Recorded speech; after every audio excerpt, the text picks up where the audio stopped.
मेरे प्यारे दोस्तों, भाइयों और बहनों, आप सबका राधा कृष्ण भक्ति ज्ञान चैनल में स्वागत है।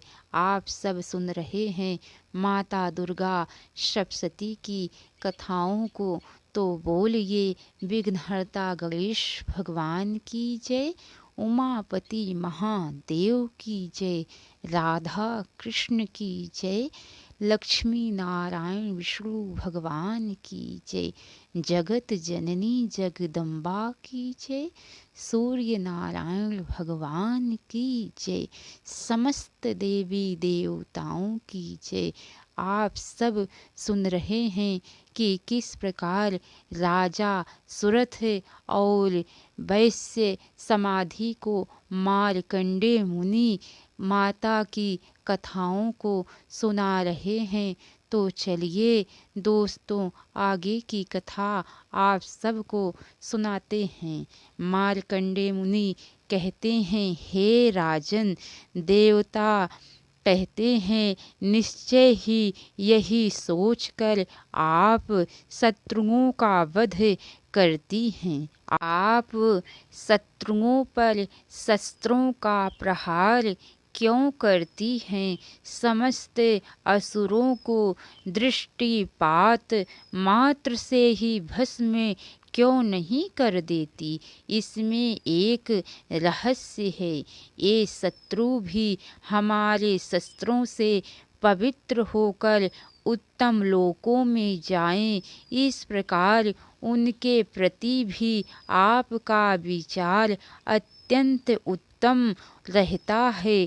खड्ग के तेजःपुंज की भयंकर दीप्ति से तथा आपके त्रिशूल के अग्रभाग की घनीभूत प्रभा से चौंधियाकार जो असुरों की आंखें फूट नहीं गई, उसमें कारण यही था कि वे मनोहर रश्मियों से युक्त चंद्रमा के समान आनंद प्रदान करने वाले आपके इस सुंदर मुख का दर्शन करते थे। देवी, आपका शील दुराचारियों के बुरे बर्ताव को दूर करने वाला है। साथ ही यह रूप ऐसा है जो कभी चिंतन में भी नहीं आ सकता और जिसकी कभी दूसरों से तुलना भी नहीं हो सकती, तथा आपका बल और पराक्रम तो उन दैत्यों का भी नाश करने वाला है जो कभी देवताओं के पराक्रम को भी नष्ट कर चुके थे। इस प्रकार आपने शत्रुओं पर भी अपनी दया ही प्रकट की है।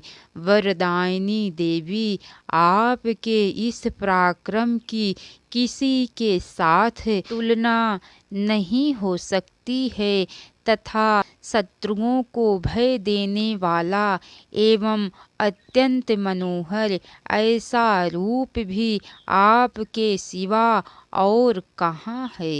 हृदय में कृपा और युद्ध भूमि में निष्ठुरता, ये दोनों बातें तीनों लोकों के भीतर केवल आप में ही देखी गई है।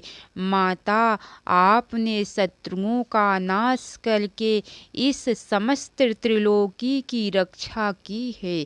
उन शत्रुओं को भी युद्ध भूमि में मारकर स्वर्गलोक में पहुँचाया है तथा उन्मत्त दैत्यों से प्राप्त होने वाले हम लोगों के भय को भी दूर कर दिया है। आपको हमारा नमस्कार है। देवी, आप शूल से हमारी रक्षा करें। अम्बिके, आप खड्ग से भी हमारी रक्षा करें तथा घंटे की ध्वनि और धनुष की टंकार से भी हम लोगों की रक्षा करे।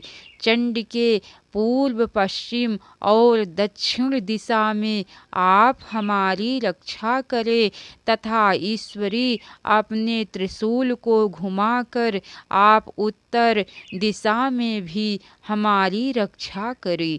तीनों लोकों में आपके जो परम सुंदर एवं अत्यंत भयंकर रूप विचरते रहते हैं, उनके द्वारा भी आप हमारी तथा इस भूलोक की रक्षा करें।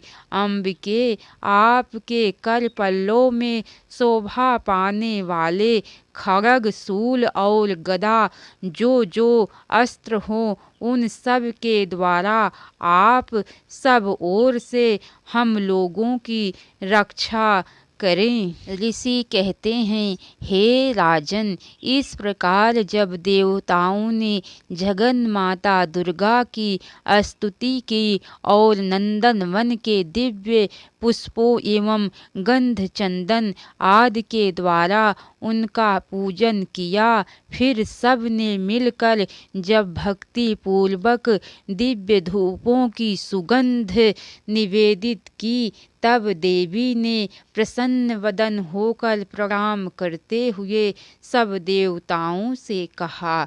ऋषि कहते हैं, हे राजन, देवी बोली, देवताओं, तुम सब लोग मुझसे जिस वस्तु की अभिलाषा रखते हो, सो उसे मांगो। देवता बोले, भगवती ने हमारी सब इच्छा पूर्ण कर दी, अब कुछ भी बाकी नहीं है, क्योंकि हमारा यह शत्रु महिषासुर मारा गया।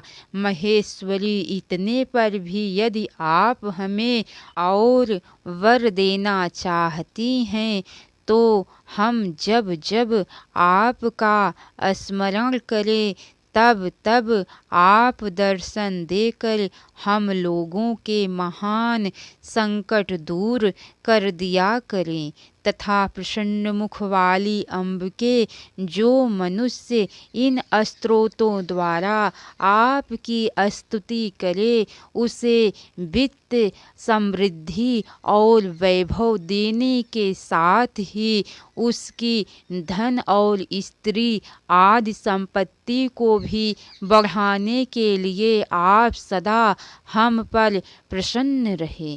ऋषि कहते हैं, हे राजन, देवताओं ने जब अपने तथा जगत के कल्याण के लिए भद्रकाली देवी को इस प्रकार प्रसन्न किया, तब वे तथा आस्तु कहकर वहीं अंतर ध्यान हो गई। भूपाल, इस प्रकार पूर्व काल में तीनों लोकों का हित चाहने वाली देवी जिस प्रकार देवताओं के शरीर से प्रकट हुई थी, वह सब कथा मैंने कह सुनाई। अब पुनः देवताओं का उपकार करने वाली वे देवी दुष्ट दैत्यों तथा शुंभ निशुंभ का वध करने एवं सब लोकों की रक्षा करने के लिए गौरी देवी के शरीर से जिस प्रकार प्रकट हुई थी, वह सब प्रसंग मेरे मुख से सुनो। मैं उसका तुमसे यथावत वर्णन करता हूँ। इसके आगे की कथा दोस्तों आप सबको कल सुनने को मिलेंगी। तो कैसी लगी कथा, लाइक करके कमेंट बॉक्स में ज़रूर बताना। जय माता दी। अब तक की सारी वीडियो देखने के लिए आप सबको बहुत बहुत धन्यवाद।